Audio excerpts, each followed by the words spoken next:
नमस्ते, hello. तुमच्या सगळ्यांना रक्षाबंधनाच्या शुभेच्छा. Happy Rakshabandhan to all of you. तर आजचा जो दिवस आहे रक्षाबंधन, याच्यामध्ये नॉर्मली बहीण आणि भाऊ यांचं रिलेशनशिप दाखवलं जातं. पण रक्षाबंधन यामध्ये कुठेही बहीण आणि भाऊ याचाच एक संकल्पना किंवा कॉन्सेप्ट नाही आहे. ठीक आहे, फक्त भाऊ बहीण नाही, तर रक्षाबंधन म्हणजे ते रक्षेचं बंधन. त्याच्यामध्ये खूप सारे रिलेशन्स येतात. त्याच्यामध्ये मुलगी वडील आणि मुलगी यांचं रिलेशन येऊ शकतं, आई मुलीचं येऊ शकतं, नंतर एक दोन बहिणींचं किंवा दोन भावांचं, बहीण भावाचं तर आहेच आहे. आणि त्यामध्ये पण सगळ्यात जास्त महत्त्वाचं म्हणजे अजून एक गोष्ट जी आपण म्हणतो फ्रेंड्स.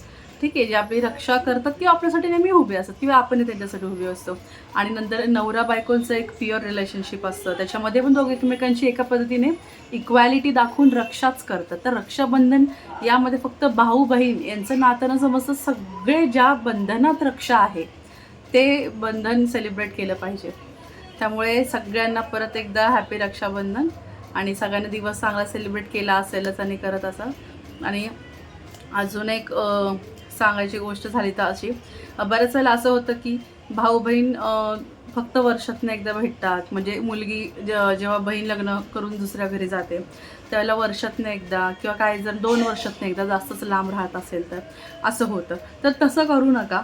आपली जी प्रायमरी फॅमिली आहे, आपली जी फर्स्ट फॅमिली आहे, प्रायमरी फॅमिली, ठीक आहे, एक सिक्वेन्स असतो ना, तो फॉलो करणं खूप महत्त्वाचं असतं. याच्यामध्ये कुठे काही भेदभाव नाही आहे की पहिली आणि दुसरी फॅमिली. आपल्याला सगळ्या दोन्ही पण फॅमिली समानच असतात, लग्न अगोदर पण आणि नंतरसुद्धा.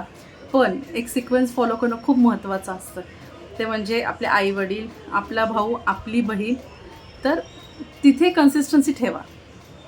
टाईम नाही मिळाला वर्षभरात, मग फक्त रक्षाबंधनालाच मी भावाला भेटले किंवा मग टाईम नाही मिळाला तर मग अशा एखाद्या दिवशीच फक्त बहिणीला भेटले किंवा 4-5 वर्ष झाले, फ्रेंडशिप डे होता, भेट झाली नाही, तर बघूया अजून 1-2 वर्ष थांबवत आणि मग त्या मैत्रिणीला भेटू किंवा मित्राला भेटू.